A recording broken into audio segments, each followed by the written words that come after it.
Thank you very much, Dr. Thompson. I think that's perfect timing, effectively, to move on to our first speaker of the day. As many of you, or all of you, I'm pretty sure know of him. He's a huge mentor of mine, Professor Conrad Lashley, the gentleman who is responsible, effectively, for putting this whole conference together.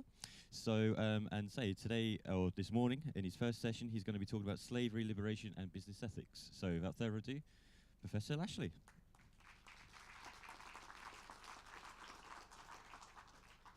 Thank you, Andy.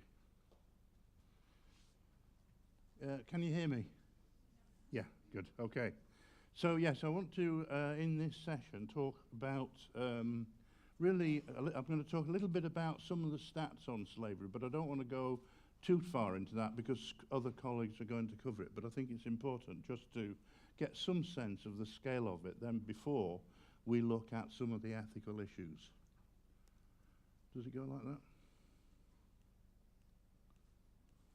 Not working, guys? Oh, yeah, okay.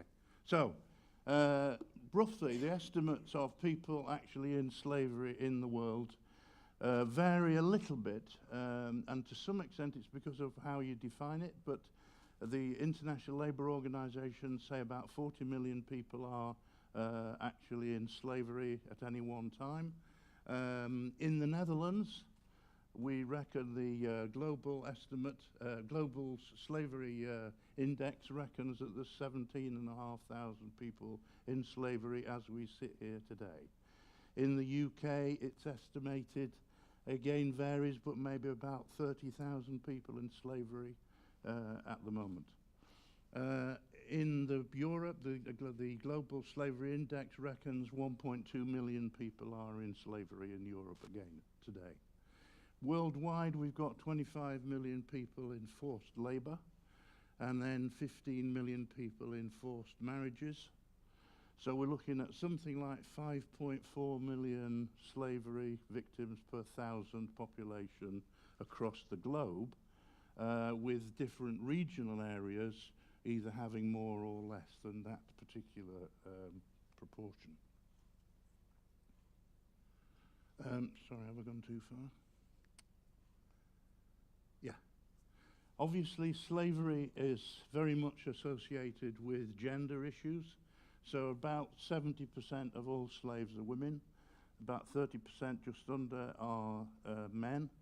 And actually that then gives you an idea that sometimes this is about sex and slavery to do with people providing or being exploited for sex purposes and being exploited for their labour. But also we must remember that a fair number of people who are in slavery are children. So 10 million people are children. 5.7 million were forced into marriage were children.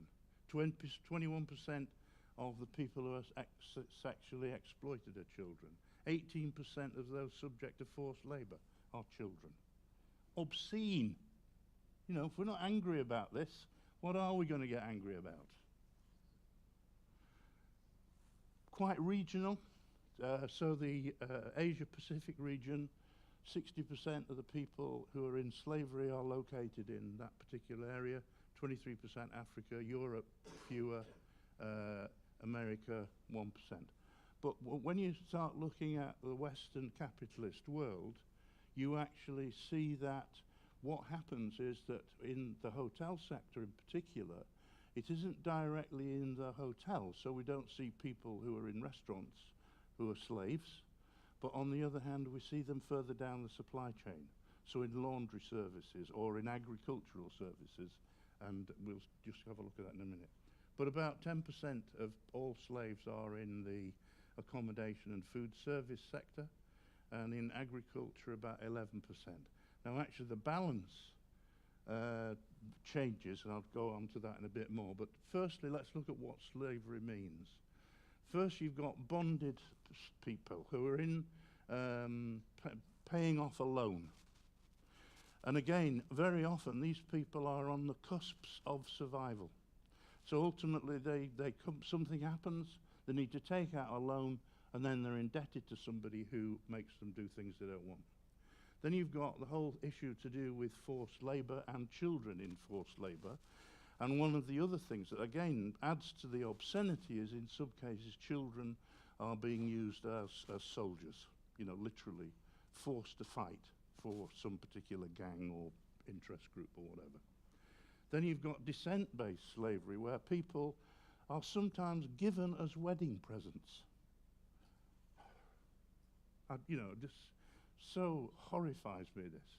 And then obviously got a whole issue about human trafficking and for prostitution, for domestic labour, forced marriages, and in some cases forced organ donations. People literally sold to someone who is then going to extract an organ for transplantation purposes. Looking at the sectors, we see that the gender balance in sectors varies between males and females. Obviously in the accommodation sector it's much more female dominant. If we look at mining, it's much more male dominant, and so on. And we can see in those different sectors the various balances between male and female slaves. So, if we look at ethical positions, this is the Daily Mail reader's version. I'm not a slave. Why does it concern me? It's a hard life. They bring it on themselves, tough. And very individualistic, very head down. I'm all right, Jack. Well, that's a phrase we use in England to talk, or Britain rather, to say, I'm okay, why should I bother about you? But what it lacks is the kind of basic, I believe, human compassion to say, what's it like to be one of them? Then you've got the other response, which is some people say, well, I'm not really interested in politics. I don't take too much interest in that. Anyone sitting in the audience who thinks like that, wake up. You cannot be not political. Everything's political. If you're not angry about this stuff and you want to do something about it, then actually you're being conservative. You're saying things are okay. We're not going to fight these injustices. And Malcolm X, the famous US civil rights fighter from the 1960s, made a wonderful quotation: a man who stands for nothing will fall for anything. And I think he meant man or woman, but at the time people said man. So if you don't have some kind of moral guide, some kind of ethical stand, then ultimately you're capable of going any way, which way. So an alternative, an alternative to the I'm all right, Jack mindset is, how about this, that we're actually all in one world. We are, whatever we look like or sound like, we are all brothers and sisters living in the world at the same time. And maybe we should think that an injury to one is an injury to all. Epicurus, who's Greek philosopher, lovely man. I don't know whether you get this, but when you read something sometimes, and you just think, this person speaks like I feel. And Epicurus is one of them. If ever you get a spare time, read about Epicurus. He's got some wonderful things to say. Anyway, one of the things he says is, in your dealings with others, ask, how would I like to be treated like this? Now, Epicurus was an atheist. He didn't call himself an atheist, but he was an atheist, at a time when most of his fellow Greeks were polytheists. They believed there were lots of gods, and they all lived on Mount Olympus. On the other hand, we look at some contemporary religions. And this is not an attempt to be systematic. It's not about attempt to be saying, look, all religions have got this, but just picking on a few contemporary religions, you can see that there's a consistency with Epicurus's notion. You try and treat other people as you would wish to be treated yourself. So ethically, in terms of slavery, how would I feel about being a slave? How would I feel if I had to sell my child to someone because to feed the rest of the family? And, you know, these various religions are saying very, very similar things. And interestingly, as far as I understand it, Buddhism is an atheistic religion. It doesn't actually believe in a God. It's about the teachings of Buddha about how we should behave to each other. So, you know, if you like, what I'm trying to get at as Epicurus, that morality and principles aren't necessarily about religious faith. So, you know, going back to the ethical issue, if we don't speak out about these things, who does? And that we need to actually distinguish between morality and ethics. Morality generally is about what we deem to be good or bad in certain circumstances. And it's interesting to use the example of alcohol sales and the provision of alcohol in different communities. As you go up the Western, you know, Western Europe, north into the more Protestant, Calvinistic, religious fundamentals, then the alcohol is much more controlled. I mean, at one time, well, in Britain, it's slightly more liberal now, but alcohol sales were very, very restricted to certain types of hours. In other cases, in some religions, alcohol is totally prohibited. Now, anyone who's had looked at Max Weber, the German sociologist's work on it, which is a very famous work called The Protestant Ethic and the Spirit of Capitalism, will understand why that is.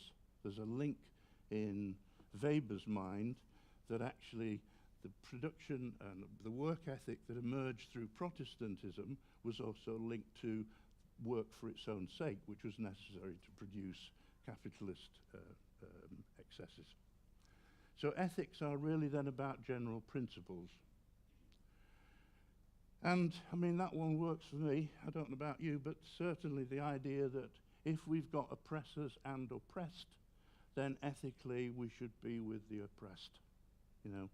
And it doesn't matter what the form of the oppression is, whether it's gender, whether it's ethnicity, whether it's language, whether it's religious belief, whether it's geographical zone, it doesn't matter, because ultimately, often the oppression or the oppressed are victimized by those who are more powerful and who've got the ability to bully and to force others into doing things they don't want to do. This particular framework's interesting because it identifies legal and illegal and good and bad, and we can identify then through that framework that Lovell and Fisher produced to say, well, actually, the different ways we can respond to slavery. So we've got some examples of speakers who would be in the top left-hand quadrant, you know.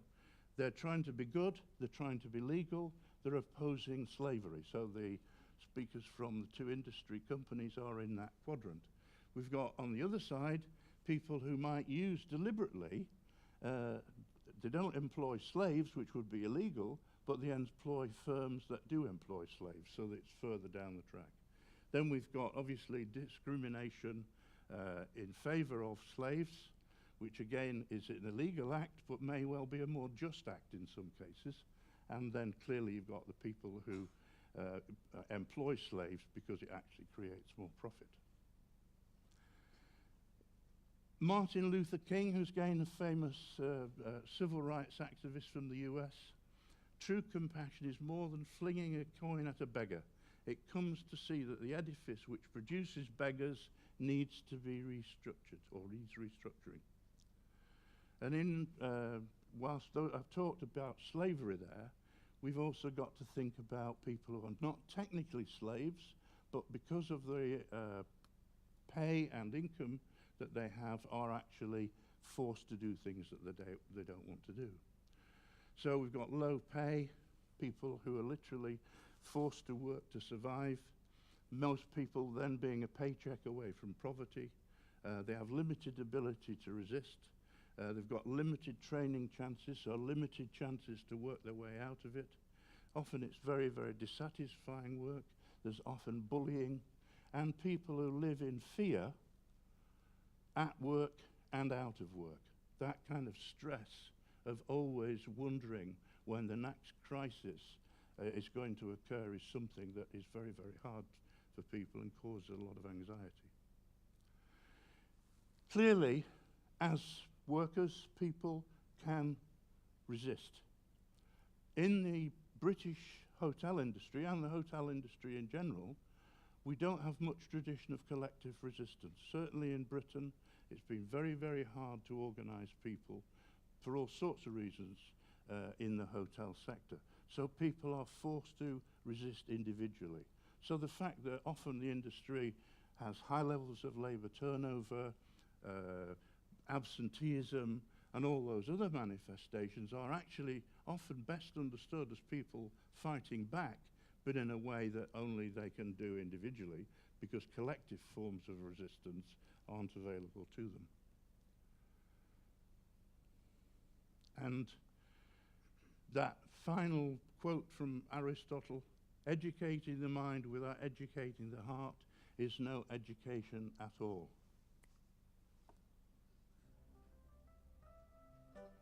And this is about educating the heart.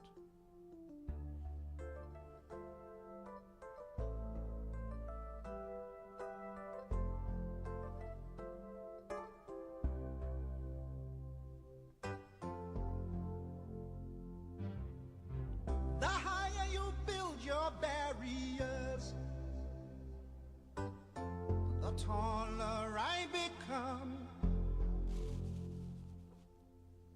The farther you take my rights away, the faster I will run. You can deny me, you can decide to turn your face away. No matter, 'cause there's something inside so strong. I know that I can make it, though you're doing me wrong, so wrong. You thought that my pride was gone. Oh no, something inside so strong. Oh, something inside so strong.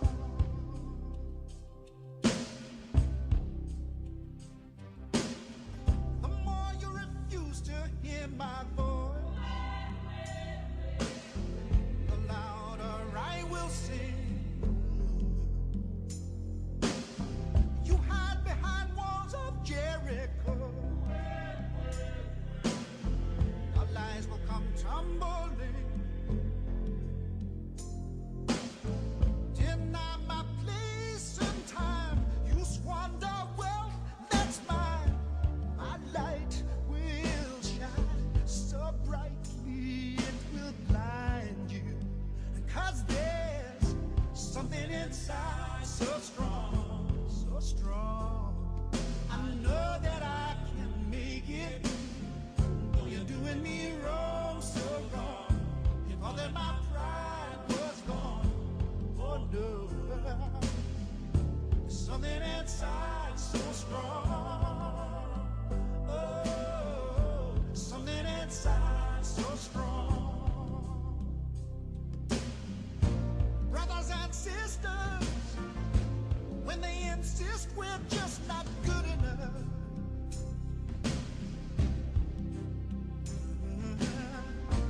but we know better. Just look them in the eyes and say, we're gonna do it anyway. Gonna do it anyway. Something inside so strong. And I know that I can make it, though you're doing me wrong, so wrong. You thought that my pride was gone. Oh no, there's something inside so strong. Oh, something inside so strong.